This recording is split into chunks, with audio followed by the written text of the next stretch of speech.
Bonjour.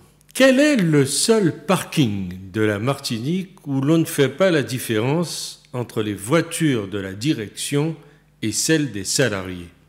Réponse: celui du port de Fort-de-France. Si cette boutade fait sourire nos compatriotes, c'est qu'elle a du vrai.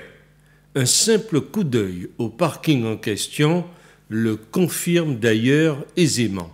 On dirait un showroom de 4x4 rutilant. Rien d'étonnant à cela. Les 130 dockers du port de Fort-de-France sont la corporation la mieux payée de l'île. Leurs salaires, à la fois décriés et enviés, sont en effet hors normes. Ils oscillent entre 4 000 et 9 000 euros par mois pour 35 heures de travail par semaine, soit nettement plus que le salaire moyen d'un docker de l'Hexagone, 3 000 à 3 500 euros. L'explication est très simple. Les dockers contrôlent le poumon économique de la Martinique et sont en situation de monopole. En dehors de quelques produits agroalimentaires, l'essentiel de ce qui est consommé sur l'île transite par le port, le seul du département. Les dockers le savent et ils en usent et en abusent.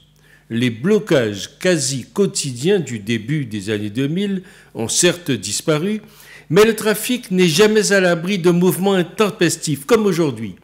En mars dernier, les portiqueurs, eux, avaient débrayé pendant 15 jours pour demander une augmentation de 1 200 euros par mois. Pourtant, leur salaire mensuel moyen avoisine déjà 5 500 euros.